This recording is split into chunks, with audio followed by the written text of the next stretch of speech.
ou le foie, fait partie des glandes annexes de l'intestin.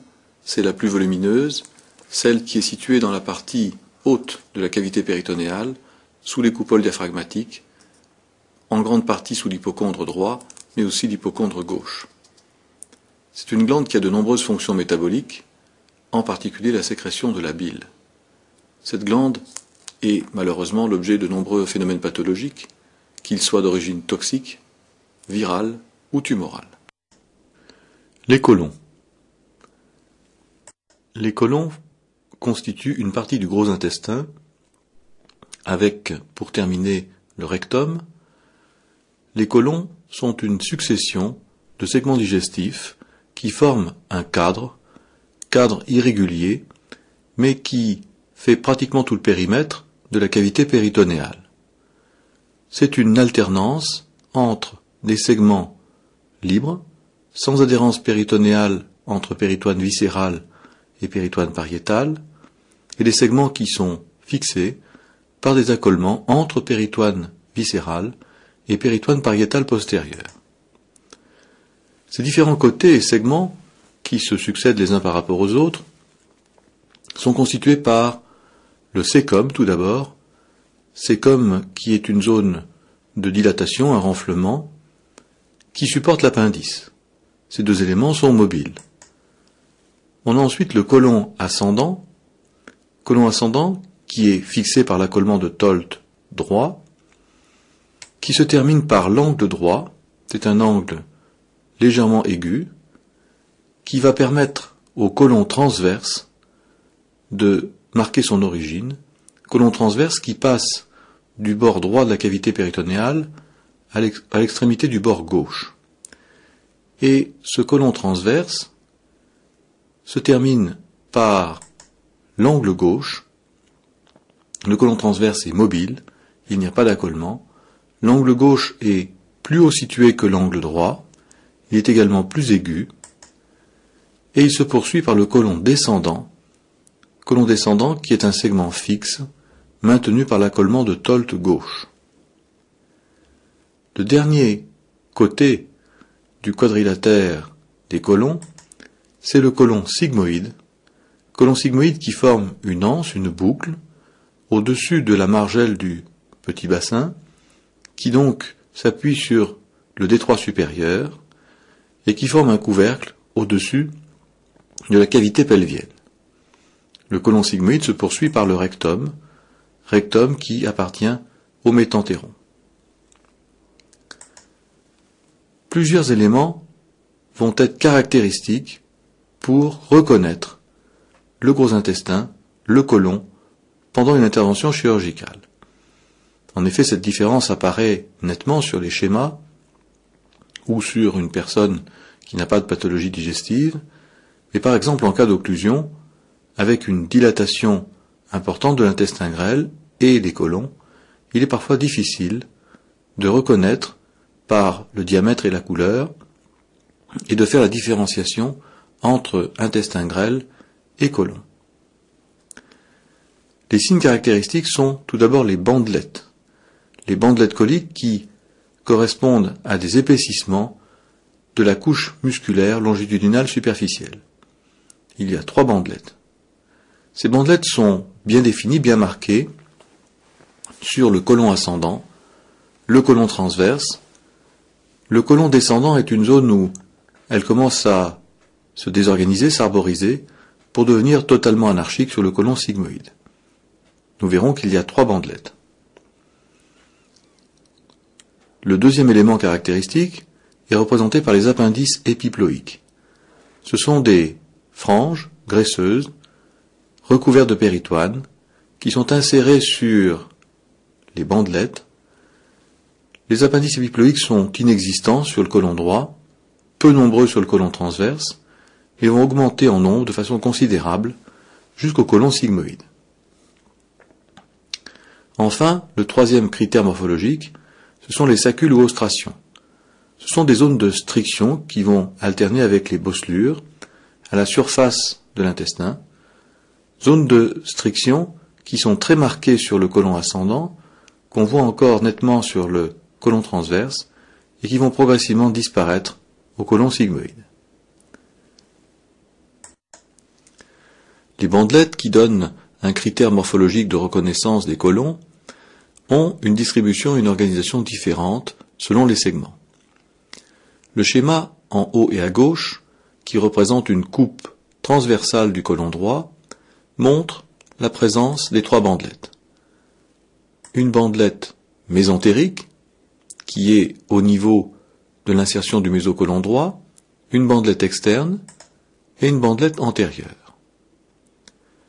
Au-delà de l'angle droit, lorsque le côlon transverse passe du côté droit vers le côté gauche, et que ce segment va faire une rotation sur son axe longitudinal, en basculant vers le bas, on retrouve la bandelette mésentérique en regard du mésocôlon transverse, mais qui cette fois-ci aura une orientation dorsale.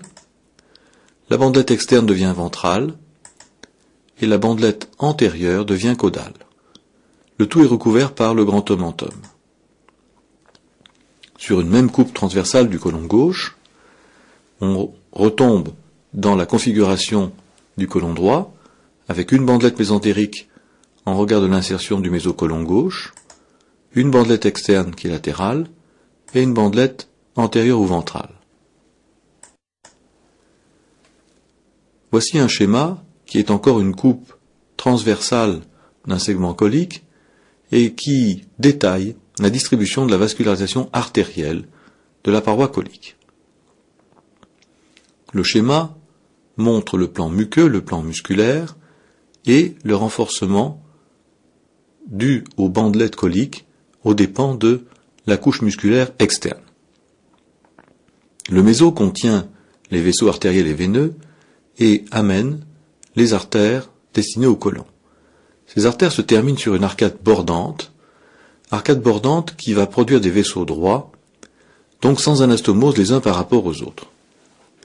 Ces vaisseaux droits contournent le périmètre, la circonférence du côlon, en donnant, au fur et à mesure, des branches perforantes qui vont vasculariser la paroi côlique. Mais, parmi les points importants, au niveau des appendices épiploïques, les vaisseaux droits vont faire une boucle, un diverticule, qui est bien sûr un risque si ce schéma, qui est une coupe transversale d'un segment du côlon, explique la distribution de la vascularisation artérielle dans la paroi côlique. On reconnaît la paroi du côlon, sectionnée transversalement, avec l'épaississement des trois bandelettes aux dépens de la couche musculaire longitudinale, qui est en superficie. La vascularisation artérielle arrive par l'intermédiaire du mésocôlon ascendant, transverse, ou mésocôlon gauche, et l'artère principale va rejoindre une arcade bordante, comme pour l'intestin grêle. Cette arcade bordante va donner des vaisseaux droits qui contournent le périmètre du segment du côlon, et qui, sur ce trajet, vont donner des branches perforantes pour vasculariser la paroi côlique. Ce sont des vaisseaux terminaux, comme pour l'intestin grêle, qui n'ont pas d'anastomose entre eux.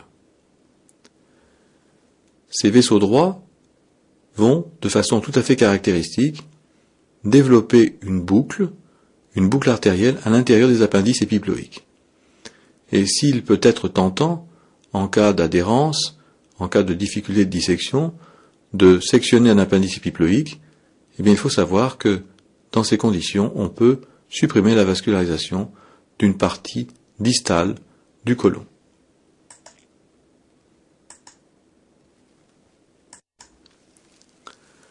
Les côlons, qui forment ce cadre irrégulier dans la cavité péritonéale, ont une double origine embryologique et donc une division embryologique et fonctionnelle. Tout d'abord, le côlon droit dérive de l'anse ombilical. C'est la partie inférieure de l'anse ombilical, la partie plus dilatée, qui donne ce côlon droit comprenant le cécum appendice, le côlon ascendant et le tiers droit du côlon transverse. Le côlon droit, pour ces raisons embryonnaires, va être vascularisé spécifiquement par les branches de l'artère mésentérique supérieure. Le côlon gauche est différent, il est de plus petit diamètre, il est plus long, et ce côlon gauche est vascularisé par l'artère mésentérique inférieure. La jonction entre le côlon droit et le côlon gauche se situe au tiers droit du côlon transverse. Le côlon gauche a une vascularisation moins abondante que le côlon droit. Cette division fonctionnelle et embryologique va se retrouver, pour les mêmes raisons, en une division pathologique et chirurgicale. En effet, parmi les pathologies diverses et variées du côlon, entre autres les pathologies inflammatoires, eh bien, la plus fréquente est le cancer du côlon. Et le cancer du côlon est très différent entre un côlon droit, qui est un côlon de brassage, de résorption hydrique, qui provoque des tumeurs bourgeonnantes, et le côlon gauche, qui est essentiellement un côlon de transit, côlon gauche qui développe des cancers au contraire sténosants. Cette division, eh bien, elle va s'appliquer dans la technique chirurgicale. En cas de cancer colique, et lorsque l'état du patient le permet, pour être le plus curatif possible, on va pratiquer une hémicolectomie, c'est-à-dire l'ablation de la moitié du cadre colique, hémicolectomie droite ou gauche, en portant le tube digestif, mais également le méso, ses vaisseaux artériels et veineux, et bien sûr le réseau lymphatique. Nous allons maintenant détailler quelques segments caractéristiques des côlons, avec tout d'abord le segment à l'origine, le cécum et l'appendice. Ce schéma représente une vue ventrale de l'ensemble cécum-appendice, cécum qui a son origine au niveau de la terminaison de la dernière anse idéale dans le gros intestin. Le cécum est un renflement légèrement dilaté dans la partie tout inférieure du côlon droit, et ce cécum va supporter l'appendice. Ce schéma en vue ventrale laisse donc visible la bandelette antérieure, et c'est au point de convergence des bandelettes que va naître la base de l'appendice. L'appendice est vascularisé par un système artériel qui lui est propre et indépendant, et l'appendice est contenu dans du péritoine viscéral.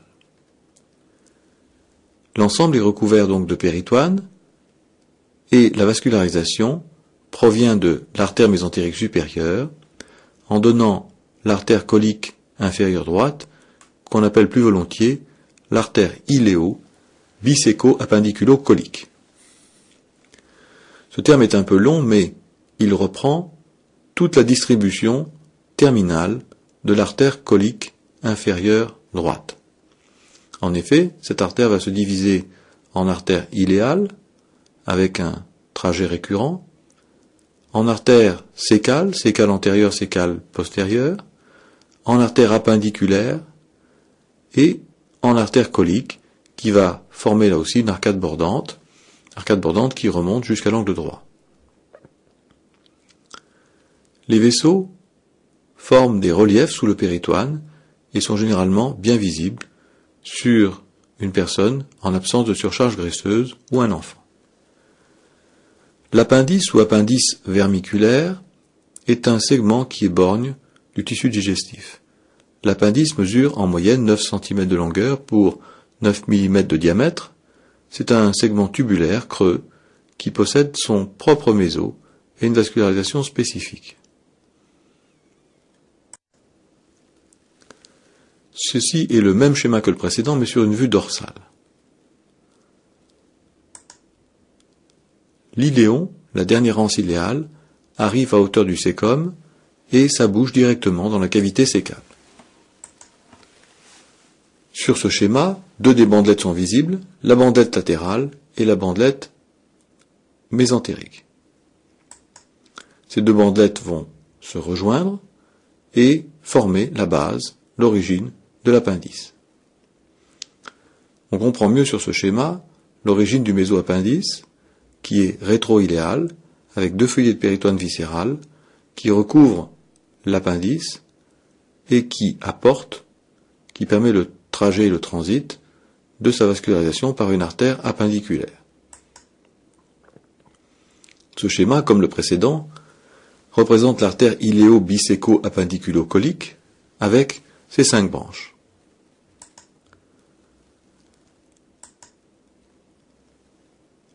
L'accolement du péritoine entre péritoine pariétal et péritoine viscéral forme l'accolement de Tolt droit. Cet accolement de Tolt droit se termine sur la paroi postérieure du côlon selon le pointillé vert foncé. C'est ainsi que cet accolement de Tolt va se prolonger à droite et à gauche par rapport au sécom avec 2 replis qui forment une logette arciforme qui est la fossette rétrocécale. Fossette rétrocécale dans laquelle peut venir parfois se bloquer l'appendice. Sur la verticalité, l'extrémité droite de l'accolement de Tolt forme la gouttière pariétocolique. Là encore, l'appendice peut venir se placer dans cette gouttière pariétocolique. Ce schéma suivant montre une coupe frontale du côlon ascendant, du sécom et de l'appendice, ainsi que de la terminaison de la dernière anse iléale. L'intestin est creux, l'appendice également, et c'est la couche musculaire superficielle entre la terminaison de l'anse grêle et le côlon ascendant que se forme un épaississement qui joue le rôle d'un sphincter. La muqueuse participe également à cet effet de sphincter et de région anti-reflux.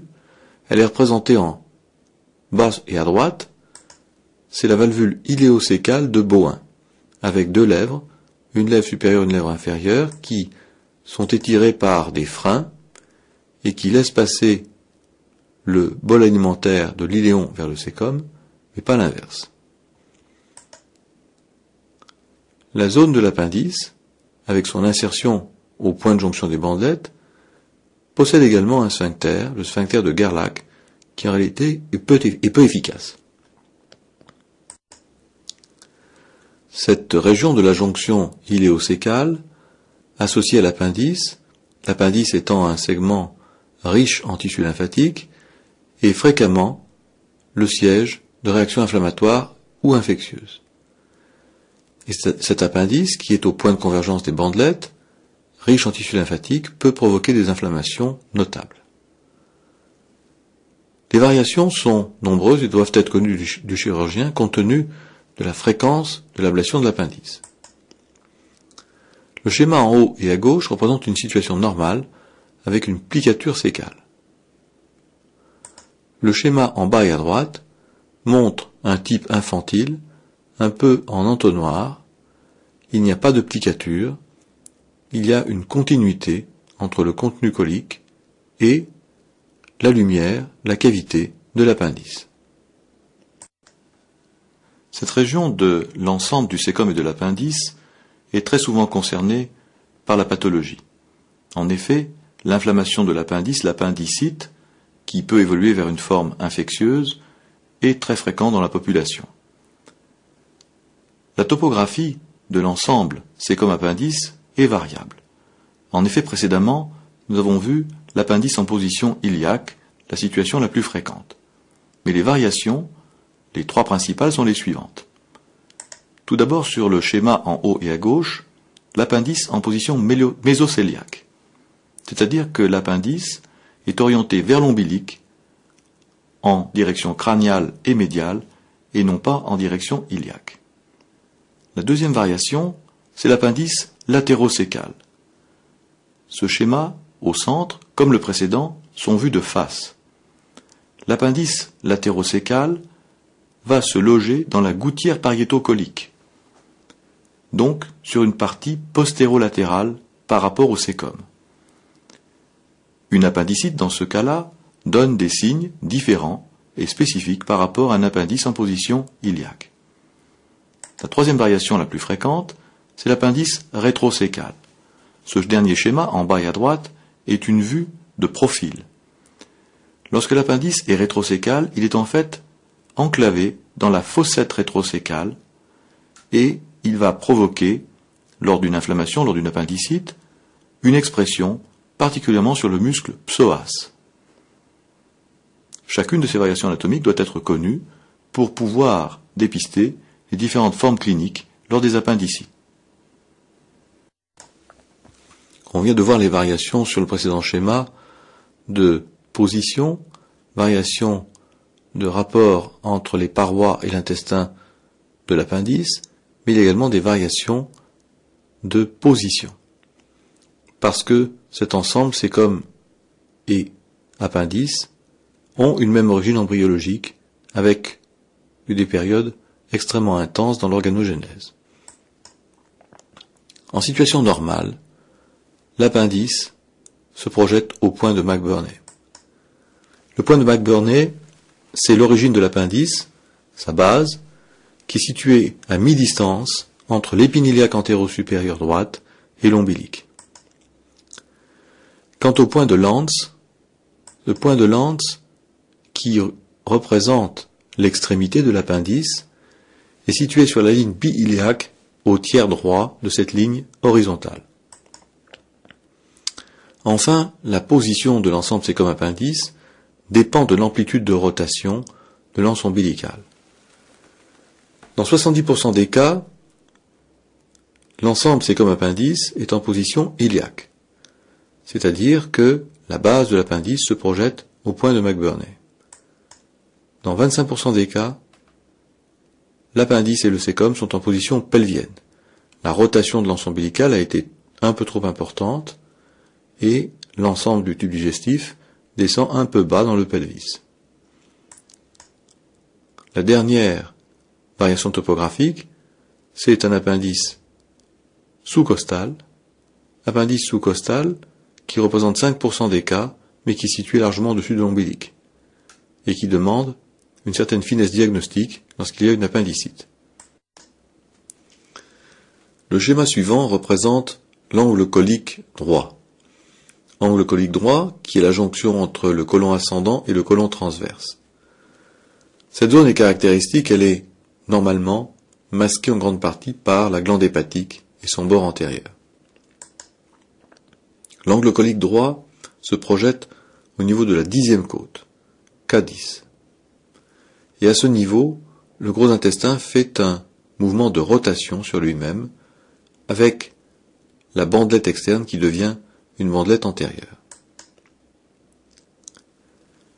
L'angle colique droit, au contact de la paroi, va côtoyer quelques viscères digestifs, le deuxième duodénum, qui descend verticalement. Il est à proximité du mésocôlon transverse, qui apporte la vascularisation à ce segment particulier, et il est également proche du grand omentum qui a franchi la limite de la grande courbure gastrique et qui passe au-dessous de cette grande courbure pour se prolonger en avant du côlon transverse sur pratiquement toute la surface antérieure de la cavité péritonéale. Sur ce schéma, le lobe droit de la glande hépatique, appelé également le foie, est récliné vers le haut et laisse visible la face inférieure du foie avec la vésicule biliaire qui lui est accolée. Le côlon droit possède une vascularisation spécifique qui, du fait de son origine embryologique, provient de l'artère mésentérique supérieure et de ses collatérales. Sur ce schéma qui représente un côlon droit déroulé et récliné vers le haut avec deux crochets qui le maintiennent vers le haut, on met ainsi à jour le mésocôlon droit, une partie du mésocôlon transverse, et dans le fond, la partie inférieure du cadre du duodénum. L'artère mésentérique supérieure est l'artère principale. On a vu qu'elle est commune pour toutes les dérivées de l'anse ombilicale, et comme l'activité métabolique est moindre dans le côlon que dans l'intestin grêle, eh bien, le flux artériel va être moins abondant. En effet, il y avait 14 à 16 branches pour le segment de l'intestin grêle, 3 artères suffisent pour les côlons. Tout d'abord, l'artère colique inférieure droite, ou artère biséco-appendiculo-colique, puis, de façon inconstante, l'artère du côlon ascendant, et enfin, l'artère colique supérieure droite. Ces 3 vaisseaux se terminent sur une arcade bordante, avec une distribution, ensuite, en dents de peigne, distribution terminale, sur l'intestin. Le côlon transverse, récliné ici vers le haut, possède un méso qui est libre, et il est vascularisé par l'artère colique transverse, mais qui n'est pas suffisante. L'artère colique transverse va sur l'arcade bordante et forme alors l'arcade de Rioland. L'arcade ou arc de Rioland est une anastomose entre le système mésentérique supérieur et mésentérique inférieur. Le réseau veineux, le retour, est calqué sur le réseau artériel dans un flux bien sûr différent. Les ganglions lymphatiques ou lymphonodes sont plus importants. Il y a tout d'abord un réseau de ganglions épicoliques dans la paroi intestinale du côlon. Puis, des ganglions paracoliques, ganglions qui ont collecté le flux lymphatique provenant des ganglions épicoliques. Le flux lymphatique est centripète, il part des ganglions épicoliques, puis par les vaisseaux lymphatiques gagne les ganglions paracoliques. Ensuite, les ganglions mésocoliques contenus dans le mésocôlon droit. Et enfin, le flux lymphatique arrive aux ganglions mésentériques supérieurs ou centraux. Ganglions mésentériques supérieurs qui forment un véritable feutrage autour de l'origine de l'artère mésentérique. Et ce réseau lymphatique, ce flux lymphatique, va se poursuivre en rétropancréatique dans le groupe ganglionnaire rétropancréatique qui est la naissance de la citerne du Schill. Ce schéma, qui est une coupe sagittale paramédiane droite, représente les rapports du côlon droit.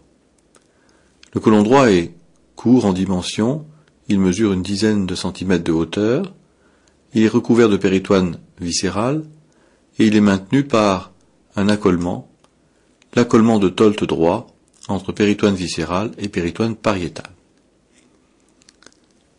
Ce segment digestif est en contact avec, tout d'abord, les éléments postérieurs. Éléments postérieurs qui se divisent en étages thoraciques, étage lombaire, au-dessous de la 12e côte, puis en étage iliaque, au-dessous de la crête iliaque. C'est une région essentiellement musculaire, nerveuse et squelettique. L'étage thoracique, c'est le 12e espace interthoracique. L'étage lombaire contient des éléments nerveux, le 12e nerf intercostal, le nerf ilio-inguinal, le nerf ilio-hypogastrique, et enfin le muscle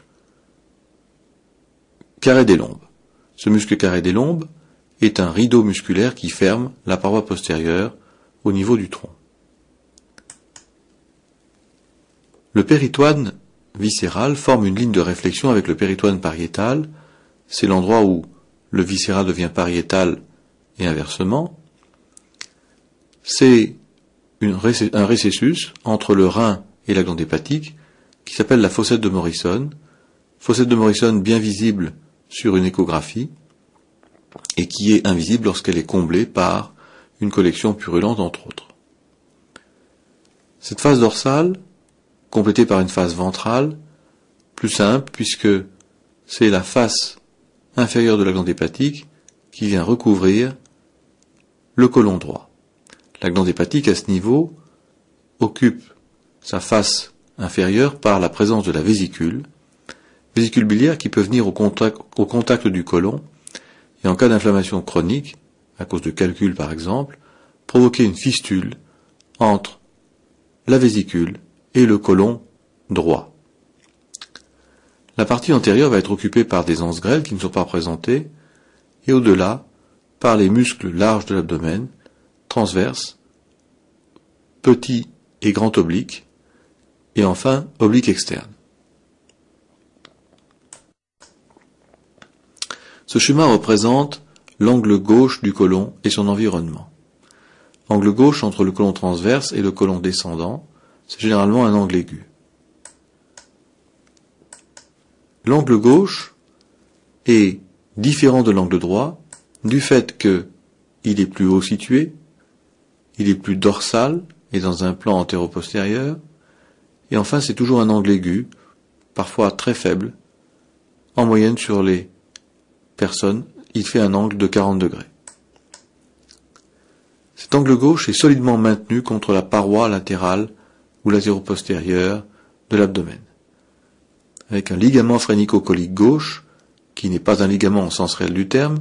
C'est une zone d'adhérence entre péritoine pariétal et péritoine viscéral, zone d'adhérence qui provient du prolongement de la poche rétrogastrique qui a débordé la grande courbure, envoyé un diverticule vers la rate, et ce prolongement de la poche rétrogastrique va atteindre, bien sûr, la partie latérale, l'extrémité latérale qui arrive au contact de la paroi de l'abdomen. Ce ligament phrénico-colique est triangulaire, avec ses trois côtés, et c'est sur cette base triangulaire que vient reposer la base de la rate. C'est pour cette raison qu'on appelle également le sustentaculum lienis. Le côlon pelvien est le dernier segment du cadre colique. C'est un segment atypique qui forme une boucle, un peu comme une anse grêle, boucle qui repose sur la margelle du petit bassin, c'est-à-dire sur le détroit supérieur du bassin. C'est une zone de transition qui peut être fréquemment concernée par les cancers du côlon. Tout d'abord le côlon gauche, qui va arriver ici au niveau de la jonction avec le côlon pelvien, fait l'objet d'un accolement, c'est l'accolement de Tolt gauche. Le côlon sigmoïde, par contre, est libre avec un mésocôlon sigmoïde et se poursuivra par le rectum.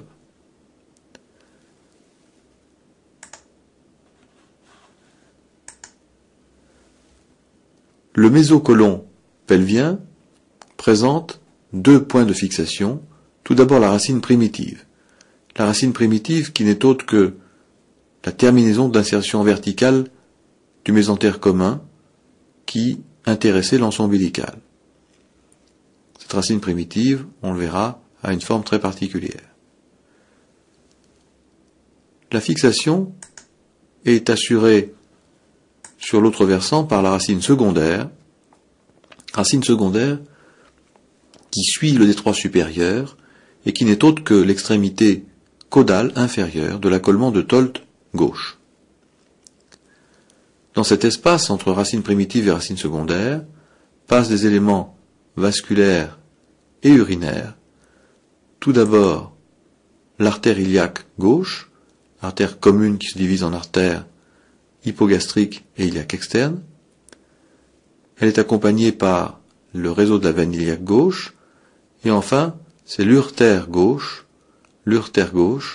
qui peut être traumatisée dans ce genre de chirurgie, l'urtère gauche qui croise les vaisseaux artériels et veineux en passant au-dessus et médialement par rapport à la veine iliaque gauche.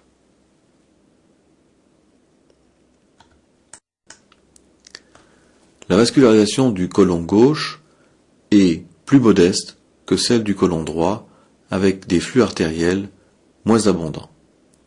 Ce schéma représente le côlon gauche déroulé, basculé en situation crâniale.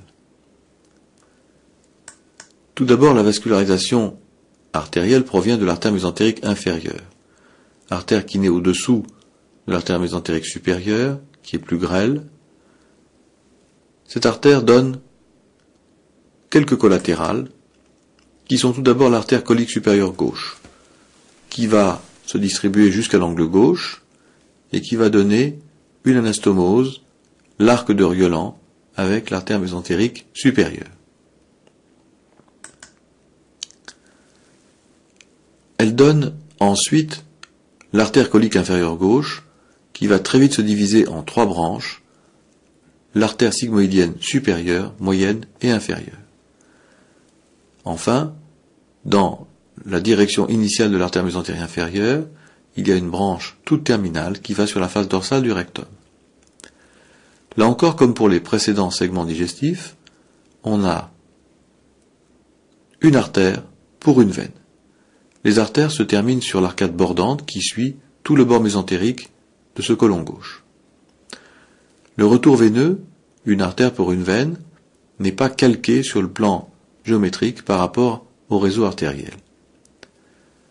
La veine mésentérique supérieure était de très gros calibre, la veine mésentérique inférieure sera de plus petit calibre. Elle est d'abord parallèle au vaisseau artériel au niveau de l'arcade bordante, puis, à partir des artères sigmoïdiennes, va se séparer et se latéraliser par rapport au réseau artériel. La veine mésentérique inférieure a un trajet plus latéral dans le mésocolon gauche que l'artère. Si à l'origine ces vaisseaux sont parallèles aux artères, la veine mésentérique inférieure est plus latérale, elle est aussi de plus faible diamètre que la veine mésentérique supérieure. Après avoir collecté les veines sigmoïdiennes, elle va recevoir les veines coliques supérieures gauche et rejoindre progressivement la veine splénique pour former le tronc veineux splénomésentérique.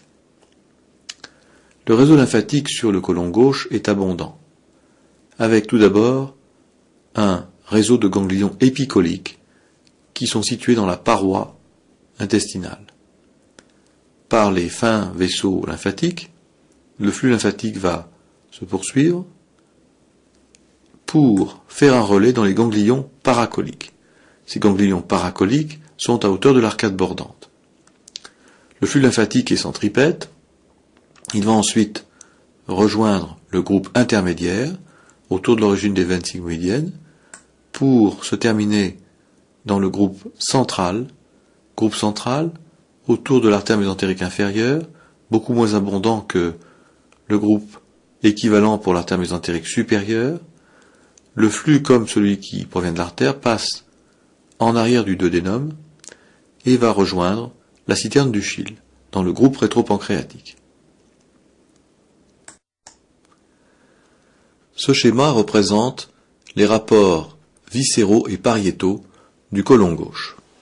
Tout d'abord, à titre de repère, il y a la trame squelettique, la colonne vertébrale lombaire, puis le sacrum, et le bassin avec l'os coxal droit, l'os coxal gauche. En avant, comme axe médian, par rapport à la colonne, il y a l'aorte abdominale et sa bifurcation aortique en deux artères iliaques communes à hauteur de L4. À partir de l'aorte, naît, ici, au milieu du schéma, l'artère mésentérique inférieure. Le côlon descendant, qui appartient au côlon gauche, est sectionné au-dessous de l'angle colique gauche, il a un trajet vertical, descend ensuite avec une orientation médiale dans la concavité du bassin pour venir former le côlon pelvien. Ce côlon gauche est entouré de péritoine viscérale qui se prolonge en direction médiale par le mésocolon gauche qui contient l'artère mésentérique inférieure, ses branches de division et le réseau veineux de retour mésentérique inférieur. Les rapports au-delà du péritoine, dans la partie dorsale, sont représentés par le muscle transverse de l'abdomen, pour toute la partie verticale. Muscle transverse de l'abdomen, avec comme muscle suivant, en direction de la ligne médiane, le muscle carré des lombes, puis le muscle psoas, et au-dessous de la crête iliaque, ce muscle psoas est rejoint par le muscle iliaque. Deuxième élément, rétro-péritonéal, en arrière du mésocolon gauche, le rein gauche, le côlon est proche du bord latéral, du bord convexe du rein gauche. Les voies urinaires se prolongent par l'urtère gauche, qui est également rétro-péritonéal, urtère gauche qui est croisé par les vaisseaux gonadiques.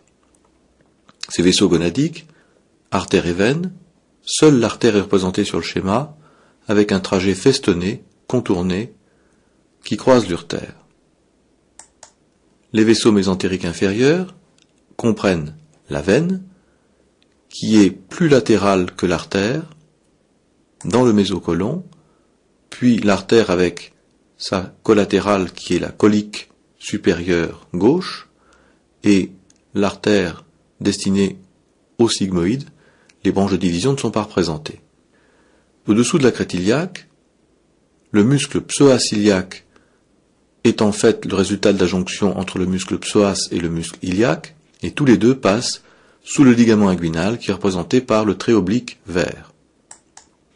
Toujours en rétropéritonéal, on trouve sur la ligne médiane, comme dit précédemment, l'aorte abdominale et l'origine de l'artère mésentérique inférieure. Pour compléter le schéma, nous avons représenté le rein droit, les deux glandes surrénales, droite et gauche, et une partie de l'ensemble duodénum-pancréas, avec le duodénum qui est sectionné pour D1 et D3, le corps et l'ensemble pancréatique qui passe en avant de l'aorte, mais également du rein gauche. Le trait vert oblique représente l'insertion du mésocolon transverse. Quant au trait vert qui est vertical en avant de l'aorte, puis qui se décale sur la droite de l'individu, c'est l'insertion du mésentère. Ventralement, le côlon gauche est recouvert par les anses grêles. Il est en situation dorsale, contrairement au côlon ascendant. Il est peu accessible à l'examen clinique, car trop profondément situé. La glande hépatique est la plus volumineuse des glandes annexes de l'intestin. Cette glande hépatique, avec pour radical épars, est également appelée le foie. Le foie qui est un terme commun. Cette glande est véritablement vitale. On ne peut pas vivre en absence de fonction hépatique au-delà de quelques heures. La glande hépatique est un véritable filtre, depuis le flux sanguin qui provient du tube digestif, pour restituer ce sang veineux dans le système cave inférieur, après avoir subi de nombreuses fonctions métaboliques. Par exemple, la régulation de la glycémie et, en partie, le rôle de la glande hépatique. Premièrement, le foie aux glandes hépatiques produit la bile qui, là aussi, est indispensable pour la digestion et qui va se déverser par des voies biliaires dans le deuxième duodénum. Sur le plan morphologique, la glande hépatique est constituée d'un tissu extrêmement malléable qui va s'adapter à la forme et aux contraintes des viscères environnants. La glande hépatique est un segment ovoïde coupé par un plan oblique en bas, en avant et à droite, qui ne laisse que la partie supérieure de l'ovoïde. Ce premier schéma représente la glande hépatique vue de face. C'est une surface régulièrement convexe qui comprend une face supérieure dite diaphragmatique qui s'est adaptée à la forme des coupoles diaphragmatiques, principalement la droite, mais en partie également la gauche. Cette face supérieure ou diaphragmatique est marquée par la présence d'une empreinte, l'empreinte du sillon ombilical sur lequel s'insère le ligament falciforme, qui n'est autre que le reliquat du mésogastre ventral. Ceci va séparer la glande hépatique en deux parties, le lobe droit, qui est volumineux, situé sous l'hypocondre droit, et le lobe gauche, beaucoup plus restreint, situé en partie sous la coupole diaphragmatique gauche. Dorsalement, dépasse la veine cave inférieure qui est fortement au contact de la glande hépatique, du tissu hépatique, et voire même incrustée dans le parenchyme hépatique. Le bord antérieur est fin, selon un angle aigu, il est légèrement courbe, il est oblique, depuis la droite en direction crâniale et vers la gauche, et ce bord antérieur à l'état normal ne dépasse pas le grille costal du côté gauche. Le bord antérieur laisse apercevoir le fond de la vésicule biliaire qui est plus ou moins accolé au parenchyme hépatique. Ce deuxième schéma sur le plan morphologique est une vue latérale vue latérale droite, avec la face diaphragmatique qui est régulièrement convexe ou face supérieure. Le bord antérieur fait un angle aigu, c'est lui qui est le plus inférieur, le plus caudal. Le bord antérieur laisse apercevoir la vésicule, qui est un réservoir en forme d'ampoule, dont le fond vésiculaire est antérieur et inférieur. La face inférieure présente le île hépatique, c'est là où arrivent les vaisseaux veineux et artériels et où émergent les voies biliaires. La veine porte va distribuer le sang veineux d'origine digestive dans le parenchyme hépatique. La veine cave inférieure est verticale, en arrière. Cette veine cave inférieure est au contact, voire même incrustée et fortement adhérente au parenchyme hépatique, et elle va recevoir des veines supra- ou sus-hépatiques pour le retour du sang veineux dans le système cave. Ce segment ovoïde tronqué comprend un bord postéro-supérieur qui est convexe, ainsi qu'un bord postéro-inférieur également convexe. Ce troisième schéma représente la face inférieure de la glande hépatique. Face inférieure qui va être, plus que les autres, marquée par les empreintes des viscères qui sont à son contact. Cette surface a grossièrement la forme d'un trapèze et elle présente une marque constituée par plusieurs éléments qui a la forme de la lettre H. Avec une première partie, la branche ici droite verticale de la lettre H, qui est constituée tout d'abord par le sillon ombilical qui se prolonge par le ligament rond. Ce ligament rond n'est autre que le reliquat embryonnaire de la veine ombilicale, qui n'est plus fonctionnelle. Cette branche verticale se poursuit en direction dorsale par le sillon du canal d'Arancius. La barre transversale de la lettre H est constituée par le île hépatique, où partent et arrivent vaisseaux et canaux biliaires. Quant à la partie qui termine la lettre H, la deuxième branche verticale, du côté gauche, c'est tout d'abord la fossette cystique qui la constitue. C'est là que s'est implanté et repose le corps de la vésicule. La veine cave inférieure constitue une deuxième partie de la branche verticale et la jonction se fait par un relief qui fait une bosse, une voussure qu'on appelle le processus caudé. Ceci va donc séparer cette surface inférieure de la glande hépatique en différents lobes. Tout d'abord le lobe gauche, comme on l'avait vu sur la face diaphragmatique, lobe gauche qui est marqué par l'empreinte de l'estomac, l'empreinte de l'extrémité crâniale de l'estomac. Dans le périmètre de la lettre H, la partie antérieure représente le lobe carré, la partie, au contraire, postérieure, c'est le lobe de Spiegel. La partie droite restante, au-delà de la veine cave et de la fossette cystique, c'est le lobe droit, lui aussi marqué par plusieurs empreintes. Tout d'abord, l'angle colique droit, près du bord antérieur, l'empreinte du genu superius du duodénum, à côté de la fossette cystique, l'empreinte du rein droit, plus dorsale, et enfin de la glande surrénale droite. Ce dernier schéma sur la morphologie hépatique représente la face dorsale de la glande. Cette face dorsale a des bords qui sont régulièrement convexes, et elle est marquée par l'empreinte des adhérences entre le péritoine viscéral qui recouvre la glande hépatique et le péritoine pariétal. C'est l'un des moyens de contention de la glande hépatique dans la partie crâniale de la cavité du péritoine. La veine cave inférieure est verticale, particulièrement adhérente, voire même incrustée dans le parenchyme hépatique. Par l'intermédiaire du sillon d'Arancius, la veine cave inférieure reçoit le canal d'Arancius, qui n'est plus fonctionnel après la naissance. Ce périmètre veineux délimite le lobe de Spiegel sur la face dorsale. Sur la face diaphragmatique, on avait vu la présence du ligament falciforme qui se prolonge ici sur la face dorsale pour rejoindre les autres zones d'adhérence.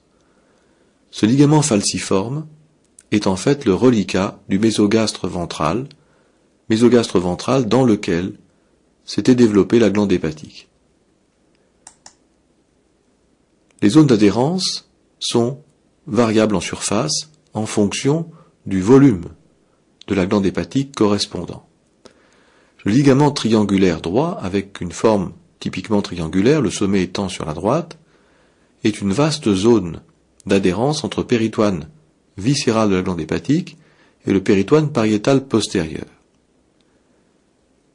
À l'opposé, le ligament triangulaire gauche est plus fin. L'un comme l'autre vont jusqu'à l'extrémité soit droite, soit gauche de la glande, et se rejoignent l'un et l'autre, et s'associent également au ligament falciforme. C'est un système de contention efficace pour une glande hépatique qui, chez l'adulte, pèse en moyenne 2 kg. Le tissu hépatique est homogène, sa couleur est brun, rouge foncé. Le tissu hépatique est recouvert par une capsule conjonctive, la capsule de Glisson, capsule qui est elle-même recouverte par le péritoine viscéral. La glande hépatique va être solidarisée à la paroi postérieure. Et ce moyen de solidarisation, on vient de le représenter sur la glande. Le schéma suivant représente sa circonférence sur la paroi postérieure, c'est-à-dire essentiellement sur la partie verticale du muscle diaphragme. Le schéma est une coupe frontale qui prend dans le plan de coupe les coupoles diaphragmatiques droite et gauche, qui sont recouvertes de péritoine pariétal postérieur. Ce péritoine pariétal postérieur, sur une surface avec un périmètre complexe, va être en adhérence avec le péritoine viscéral qui recouvre la glande hépatique, et cette périphérie s'appelle le ligament coronaire qui comprend le ligament triangulaire droit. Dans la partie médiane, c'est la section de la veine cave inférieure qui est représentée. Il y a un ligament triangulaire gauche, et bien sûr, le sillon du canal d'Arancius entre les deux. En plus des moyens de solidarisation que l'on vient de voir, le foie possède des moyens de suspension pour maintenir sa masse de 2 kg dans la partie crâniale de la cavité péritonéale. Ce schéma représente une coupe frontale de la région, à cheval sur le thorax et l'abdomen, avec du côté droit l'empilement des espaces intercostaux. Le foie est donc moulé sur la concavité des coupoles diaphragmatiques droite et gauche, et rappelons-nous que le muscle diaphragme n'est pas une frontière étanche entre le thorax et l'abdomen, et que les phénomènes pathologiques peuvent passer de l'un vers l'autre. Tout d'abord, sur la partie centrale, la glande hépatique est en contact avec le péricarde qui est au niveau du centre tendineux du muscle diaphragme et qui contient la masse cardiaque. Plus latéralement, on a la plèvre pariétale qui recouvre la coupole diaphragmatique et qui forme cet angle, un cul-de-sac pariéto-diaphragmatique. Le muscle diaphragme lui-même, et au-dessous, comme moyen de suspension, le ligament falciforme, qui n'est autre que le reliquat embryonnaire du mésogastre ventral, avec ses deux feuillets de péritoine viscéral, un droit, un gauche. Ce ligament falciforme se termine au niveau du bord libre du mésogastre ventral, car au-dessous, en direction caudale, il n'y a plus de mésoventral. Cette limite caudale est constituée par le ligament rond, qui n'est autre que l'ex-veine ombilicale qui s'est sclérosée. Cette veine ombilicale, elle est au niveau, bien entendu, du cordon, et peut être retrouvée au niveau de la cicatrice ombilicale. La cavité thoracique est régulièrement en dépression par rapport à la cavité péritonéale du fait des mouvements respiratoires. Lorsqu'une personne a une affection, une maladie intrapéritonéale, par exemple une infection de la vésicule ou de l'appendice, eh bien le patient va rester couché. En position couchée, la plèvre et les cavités pleurales étant en dépression, à chaque mouvement respiratoire, on va avoir la transmission d'une dépression dans un espace situé entre le muscle diaphragme et la face supérieure ou diaphragmatique de la glande hépatique. C'est un espace virtuel entre péritoine pariétal et péritoine viscéral, mais qui, du fait de la position couchée et de la dépression, va favoriser la migration des collections infectieuses et purulentes dans cette région qu'on appelle la loge sous-phrénique. Et il y a donc une loge sous-phrénique droite, une loge sous-phrénique gauche, qui peuvent être le siège d'abcès sous-phréniques, qui sont des complications graves d'une atteinte infectieuse intrapéritonéale. Sur le même modèle, on a les loges sous-hépatiques, avec une loge sous-hépatique droite, une loge sous-hépatique gauche, mais qui sont plus banales et moins concernées par les phénomènes dus à la dépression des abcès sous-phréniques droit ou gauche. Ce schéma représente les rapports viscéraux de la glande hépatique, avec une partie du schéma qui serait transparent pour rendre visibles les éléments intrathoraciques. C'est l'équivalent d'une coupe frontale. La glande hépatique occupe la région sous les coupoles diaphragmatiques, principalement à droite, en partie à gauche. Encore une fois, le muscle diaphragme n'est pas une frontière étanche entre les événements intrathoraciques et ceux qui sont intrapéritonéaux. Le péricarde repose sur le centre tendineux du muscle diaphragme et il contient bien sûr la masse cardiaque. Les autres rapports thoraciques sont représentés par les plèvres et les poumons, principalement la cavité pleurale et le poumon droit, de façon beaucoup plus restreinte, la cavité pleurale et le poumon gauche, qui descendent en arrière du muscle diaphragme, qui descendent jusqu'au cul-de-sac pleural, droit et gauche. En intrapéritonéal maintenant, la glande hépatique descend jusqu'à la 10e côte à droite, elle s'arrête au niveau du 8e cartilage costal à gauche. La face inférieure, on l'a vu, présente de nombreuses empreintes viscérales, avec la rate pour le lobe gauche, l'extrémité crâniale de l'estomac, toujours pour le lobe gauche. Quant à la partie droite, on a vu qu'il y avait le lit de la vésicule, le genu superius du duodénum, ici l'angle droit du côlon, alors que l'angle gauche est au contact de la base de la rate. À l'état normal, la glande hépatique, son bord antérieur, ne dépasse pas le gril costal. La vésicule peut être perceptible, dépasser légèrement le bord inférieur du gril costal, mais tout dépassement important de plusieurs centimètres est en fait une conséquence d'un phénomène pathologique au niveau de la glande hépatique. Le côlon transverse, entre l'angle droit et l'angle gauche, a une direction concave vers le haut, plus ou moins élargie, plus ou moins allongée, selon l'âge du patient. Voyons maintenant la glande hépatique sur le plan fonctionnel, avec les différents territoires hépatiques. Ce schéma représente en fait la glande hépatique sur sa face diaphragmatique, mais qui serait vue en partie par transparence.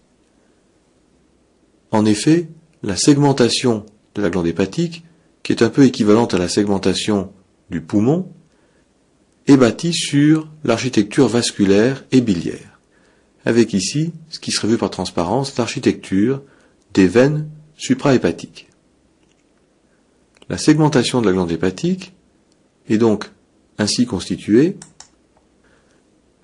Tout d'abord, le lit de la vésicule biliaire forme ce que l'on appelle la scissure principale qui se prolonge par une branche qui va constituer une veine sushépatique. La scissure principale divise la glande en foie droit et foie gauche. On avait vu que la division morphologique est différente, que c'est le ligament falciforme qui séparait la glande en lobe droit et lobe gauche. La division fonctionnelle est donc totalement différente. La veine sushépatique droite, qui est grossièrement à mi-distance entre la scissure principale et le bord latéral droit de la glande hépatique, va elle-même subdiviser la glande hépatique. Il y a deux veines suprahépatiques, la droite et la gauche. La gauche forme en partie la scissure principale. Sa deuxième portion va drainer le sang veineux du lobe gauche. Le ligament falciforme inséré sur la scissure dite ombilicale sépare le foie gauche en deux parties. Donc foie droit et foie gauche sont à leur tour divisés, l'un par la scissure droite, l'autre par la scissure ombilicale. Les scissures droite et scissure ombilicale divisent à leur tour le tissu hépatique en secteurs, un secteur paramédian gauche, puis un secteur latéral gauche, et à l'opposé pour le foie droit, un secteur paramédian droit et un secteur latéral droit. Cette division est pour le moment verticale. Elle va à son tour être divisée par un plan horizontal. Plan horizontal qui passe à mi-distance entre le sommet de la glande hépatique et le bord antéro-inférieur. Ce plan horizontal, plus ou moins régulier, divise les secteurs en segments. Et ces segments sont postéro-supérieurs au-dessus du plan de section, ils sont antéro-inférieurs au-dessous du plan de section. On a donc ainsi une série de segments au nombre de 8. Le premier segment n'est pas visible sur ce schéma puisque c'est le lobe de Spiegel qui est seulement visible sur la face dorsale ou inférieure. Cette numérotation en chiffres romains commence au niveau du foie gauche dans le segment postéro-supérieur latéral gauche. C'est le segment 2. Le segment 3 est donc le segment antéro-inférieur latéral gauche, et ainsi de suite, avec une rotation des numéros dans le sens horaire. Le segment 7, par exemple, est le segment postéro-supérieur latéral droit. Comme les adjectifs sont nombreux et difficiles à mémoriser, tous les praticiens, radiologues, chirurgiens, etc., utilisent la numérotation en chiffres romains de 1 à 8. Voici la segmentation hépatique exprimée maintenant sur la face inférieure. Vous reconnaissez la position de la veine cave, l'empreinte de la lettre H sur cette face inférieure et le île hépatique qui est ici représenté avec la division, l'arborisation de la veine porte. Sur le bord antérieur, on a la scissure principale qui correspond au lit vésiculaire, la scissure ombilicale, la scissure droite qui est ici représentée de façon théorique puisque le réseau veineux suprahépatique n'est pas visible par transparence. Pour les segments, le segment 1, c'est le lobe de Spiegel qui est dans le périmètre de la partie inférieure de la lettre H, en arrière du île, et ainsi de suite. Le segment 2 est donc lui sur le côté gauche de la glande hépatique, puis le segment 3 du côté gauche mais ventral, et ainsi de suite jusqu'au segment 7. Le segment 8 n'est pas visible puisqu'il est uniquement sur la face dorsale. Ce schéma permet de représenter également l'arborisation de la veine porte, dans chacun des segments. Et chacun des segments est indépendant sur le plan vasculaire des autres qui lui sont adjacents, C'est une vascularisation terminale, tant sur le plan des vaisseaux portes que de l'arborisation artérielle de l'artère hépatique. Ce schéma représente la situation des pédicules du foie, pédicules vasculaires, à la fois pour l'arborisation de la veine porte et l'arborisation de l'artère hépatique qui est ici colorée en vert alors qu'elle devrait être en rouge. C'est donc toute cette surface diaphragmatique qui est transparente et qui laisse apercevoir la division de ces vaisseaux veineux et artériels. Pour mémoire, dorsalement la veine cave inférieure et sous le bord antéro-inférieur, le fond de la vésicule. La veine porte, ainsi que l'artère hépatique, traversent la pars vasculosa du petit épiplomb et atteignent le hile hépatique. Avant de traverser le parenchyme hépatique, la veine porte comme l'artère hépatique se divise en deux branches. Tout d'abord, la branche gauche de la veine porte a un trajet arciforme, contourné. Cette branche gauche de la veine porte se termine en direction ventrale par une dilatation qui correspond à la fin de la veine ombilicale qui est sclérosée, et cette dilatation s'appelle le récessus de Rex. Le reliquat de la veine ombilicale étant pointillé et constitue le ligament rond. Du côté droit, la branche droite de la veine porte a un trajet vertical puis horizontal et va s'arboriser, se diviser pour donner un pédicule terminal dans chaque segment. On a donc ici une distribution veineuse indépendante pour chacun des segments. L'arborisation artérielle suit point par point cette arborisation de la veine porte, avec là aussi des pédicules terminaux sur le plan artériel, sans anastomose, les uns avec les autres. C'est sur ce principe que sont basées les hépatectomies, les ablations partielles de la glande hépatique. On pourra réaliser l'ablation d'un, deux, trois ou quatre segments du fait que la vascularisation est indépendante les uns vis-à-vis des autres. Le tissu hépatique, rouge brunâtre, est en fait très friable. Ce tissu est friable et, en technique chirurgicale, on procède à la découpe de la glande hépatique par digitoclasie. La digitoclasie, c'est en fait un geste qui va écraser le tissu hépatique entre le pouce et l'index et qui va mettre à jour, de proche en proche, les vaisseaux artériels, veineux ou les canaux biliaires. Et au fur et à mesure de proche en proche, le chirurgien peut ligaturer les vaisseaux et les canaux et procéder ainsi à une ablation partielle de la glande hépatique, par exemple pour enlever une métastase provenant d'un cancer digestif. Le parenchyme hépatique est donc très vascularisé, c'est une éponge artérielle et veineuse, avec une capsule conjonctive et un parenchyme sous-jacent qui sont fragiles. Le foie est donc exposé au traumatisme. Traumatisme de sport, traumatisme de la route. Lorsqu'il y a un impact sur l'hypocondre droit, il faut toujours suspecter une lésion de la glande hépatique.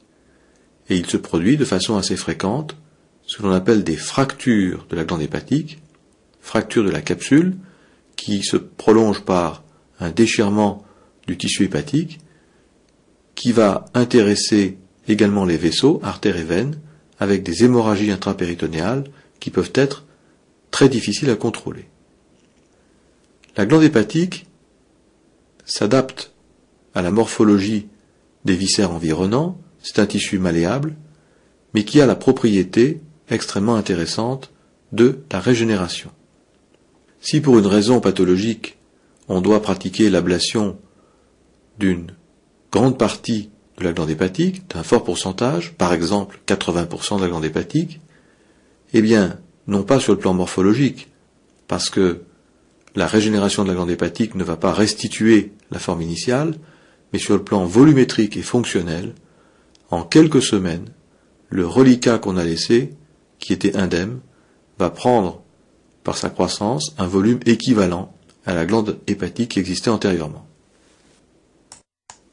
Le schéma suivant représente l'anatomie dans l'ensemble des voies biliaires, à la fois intra- et extra-hépatiques. Pour la digestion, la glande hépatique produit la bile qui va être déversée dans le tube digestif après chaque repas. Ce liquide biliaire est produit dans le parenchyme hépatique, collecté par un système de canaux hépatiques, qui vont ensuite, dans un trajet non plus intra-hépatique mais extra-hépatique, se déverser dans le deuxième duodénum. Ces voies biliaires font l'objet de nombreux phénomènes pathologiques. Tout d'abord, la bile étant un liquide épais, va produire facilement et très fréquemment des concrétions qu'on appelle des calculs ou lithiases. Ces calculs ou lithiases peuvent obstruer les voies biliaires, être responsables d'une rétention douloureuse, c'est une colique hépatique, responsable d'une infection, voire responsable d'un reflux de la bile dans le sang, qui va provoquer une coloration jaune puis verdâtre des tissus, en particulier de la peau et de la sclérotique de l'œil. C'est ce que l'on appelle l'ictère. Les voies biliaires extrahépatiques font donc l'objet de nombreux problèmes pathologiques, les lithiases, avec des conséquences chirurgicales pour lever un obstacle mécanique. Les voies biliaires sont sujettes à de nombreuses variations anatomiques. Une variation anatomique ne gêne pas le fonctionnement, mais par contre l'arborisation différente doit être bien connue par le chirurgien qui doit intervenir sur les voies biliaires d'un patient. Enfin, il existe des défauts de fabrication, des défauts congénitaux des voies biliaires, avec un défaut de fonctionnement comme conséquence, le plus grave étant l'agénésie des voies biliaires extra-hépatiques, où il faut parfois faire une anastomose entre le duodénum et un reliquat de voie biliaire au niveau du hile hépatique. Ce schéma, qui représente en transparence le tissu hépatique, montre l'arborisation des voies biliaires intrahépatiques avec un canal pour chaque segment, sauf le segment 1 qui en possède 2. L'arborisation est identique au schéma qu'on avait pour la veine porte et l'artère hépatique propre. Il y a donc un conduit hépatique gauche pour le foie gauche et un conduit hépatique droit qui chacun draine la production biliaire de la moitié droite ou gauche de la glande. Ces deux conduits hépatiques vont se réunir pour former le canal hépatique juste en aval du hile hépatique. La formation du canal hépatique est extra-parenchymateuse. Ce canal hépatique descend verticalement, il a son trajet dans le pédicule hépatique, la pars vasculosa du petit épiplomb, et ce canal hépatique va recevoir le canal cystique qui draine le réservoir qu'est la vésicule biliaire. Après cette réunion, le canal hépatique devient le canal cholédoque qui est tout d'abord rétropancréatique, puis transpancréatique, tout d'abord rétropancréatique, puis transpancréatique, avant de se terminer, le plus souvent par une terminaison commune avec les canaux pancréatiques. La terminaison se fait dans la lumière du deuxième duodénum. Le schéma suivant représente l'ensemble des voies biliaires extrahépatiques. Ces voies biliaires extrahépatiques sont divisées en une voie biliaire dite principale, voie biliaire principale parce qu'elle est indispensable à la vie, par opposition à la voie biliaire accessoire qui, elle, peut être supprimée chirurgicalement. La voie biliaire principale comprend le conduit hépatique gauche, le conduit hépatique droit, qui vont se réunir en extra-parenchymateux au niveau du hile hépatique pour former le canal hépatique. Ce canal hépatique a un trajet vertical, puis oblique vers la droite lorsqu'il est réuni au canal cystique pour former le canal cholédoque. Cette voie biliaire principale doit rester perméable et fait l'objet de nombreux traitements chirurgicaux. Par opposition, la voie biliaire accessoire comprend la vésicule et le canal cystique. Cette voie biliaire accessoire a un rôle de réservoir. En effet, en dehors des phases de digestion, la bile qui est produite en permanence par la glande hépatique va s'accumuler dans la vésicule qui produira une vidange biliaire après les repas. Ce réservoir vésiculaire comprend un fond qui est visible au-dessous du bord antéro-inférieur de la glande hépatique. Le corps de la vésicule est en forme d'ampoule et se termine par le col ou bassinet ou infundibulum. Le col se poursuit par le canal cystique qui a tout d'abord un trajet contourné, puis une paroi irrégulière. Le canal cystique devient parallèle au canal hépatique avant de faire une convergence avec celui-ci. Du fait que la vésicule va stocker de façon intermittente le liquide biliaire, que ce liquide est relativement épais, c'est là que se forment généralement les concrétions qui s'appellent des calculs ou lithiases. Et lors de la vidange de la vésicule, lorsque cette paroi vésiculaire se contracte, eh bien, des calculs peuvent être expulsés, ils peuvent s'enclaver soit dans le canal cystique et provoquer une colique hépatique, soit ils peuvent descendre dans le canal cholédoque et obstruer toute la circulation des voies biliaires et provoquer ainsi un reflux de la bile dans le sang, ce qui donne un ictère. La terminaison du canal cholédoque est généralement commune avec le canal pancréatique principal. Cette terminaison est extrêmement importante sur le plan physiologique. Voici une coupe frontale de la paroi du deuxième duodénum au niveau de la terminaison du canal cholédoque et du canal pancréatique.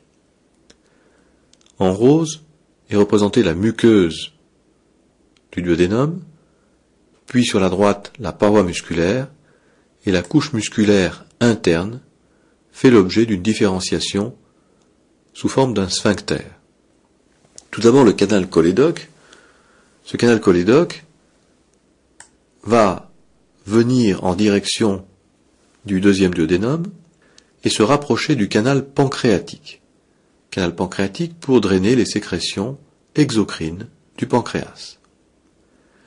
Ces deux canaux se terminent dans une cavité qui est commune, qu'on appelle l'ampoule de Vater. Ces deux canaux et l'ampoule de Vater sont équipés d'un appareil musculaire sphinctérien complexe qu'on appelle le sphincter d'Oddi. En effet, il est formé d'un sphincter commun au niveau de l'ampoule, prolongé par deux sphincters propres, l'un pour le canal cholédoque, l'autre pour le canal pancréatique. Lorsque tout fonctionne bien, la bile va être évacuée par le canal cholédoque dans l'ampoule puis le tube digestif, et les sécrétions pancréatiques également. Mais en aucun cas, le liquide biliaire ne doit refluer dans le pancréas. Et par exemple, si un calcul ou lithiase a migré dans le canal cholédoque et vient s'enclaver dans l'ampoule de Vater, il peut se produire un reflux du liquide biliaire dans le canal pancréatique, ce qui va provoquer une réaction inflammatoire extrêmement grave du tissu pancréatique. Enfin, la muqueuse du deuxième duodénum, cette muqueuse forme un repli caractéristique qu'on appelle la grande caroncule et qui permet en endoscopie de repérer l'orifice de terminaison des voies biliaires et pancréatiques. En endoscopie, on peut, à partir de la cavité buccale, en traversant le trajet de l'œsophage, de l'estomac, puis en allant jusqu'au deuxième duodénum, repérer sous contrôle visuel la grande caroncule, introduire un instrument pour soit effectuer en injection rétrograde une radiographie de l'arborisation des voies biliaires, soit lever un obstacle pour évacuer un calcul, soit encore ouvrir le sphincter, réaliser ce qu'on appelle une sphinctérotomie pour agrandir cette zone d'évacuation. Cette terminaison des voies biliaires et pancréatiques est en fait très variable.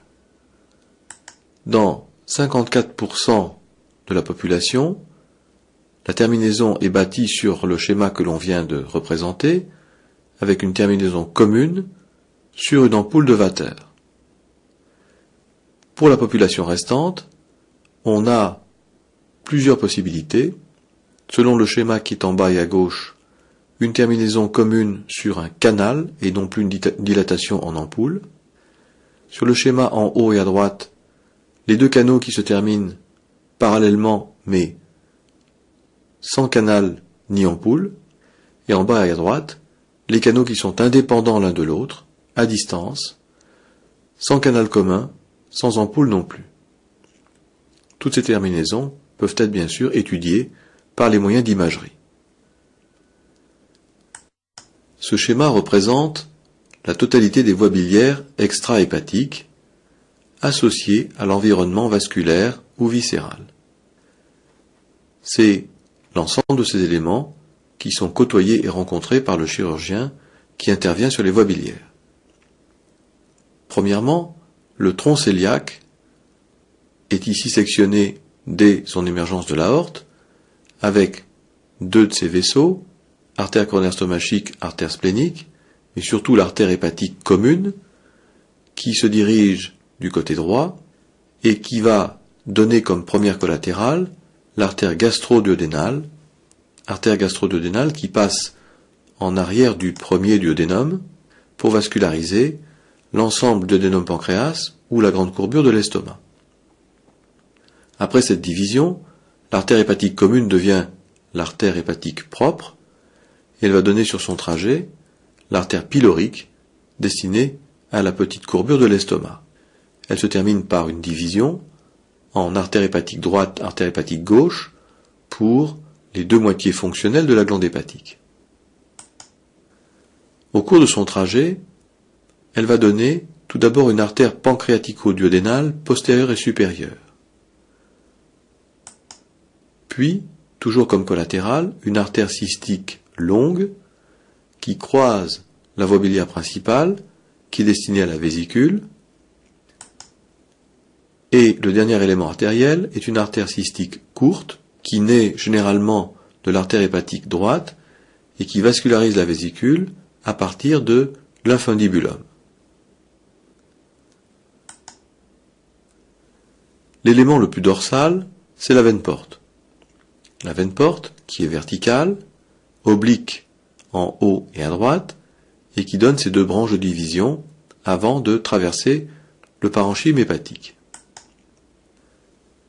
Les voies biliaires comprennent la voie biliaire principale, le canal hépatique, après la réunion des deux conduits hépatiques, et la voie biliaire dite accessoire, comprenant la vésicule et le canal cystique.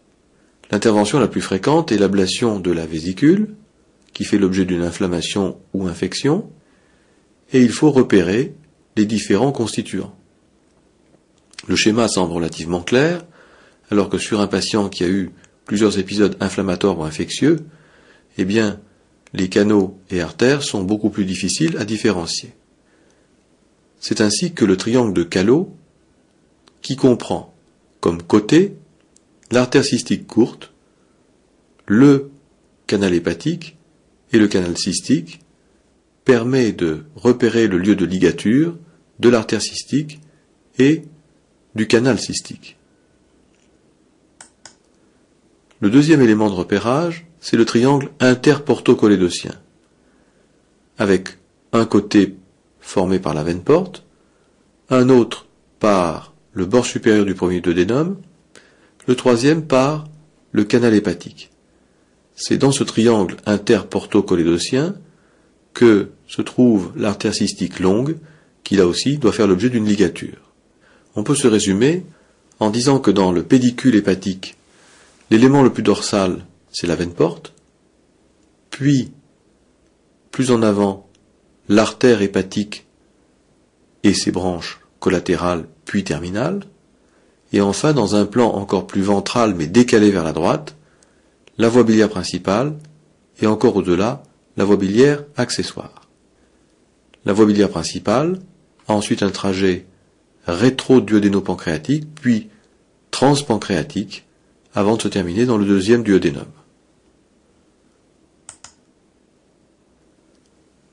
Dans la partie inférieure du schéma, la tête du pancréas est inscrite dans le cadre duodénal sur 3 côtés du premier au 3e duodénum.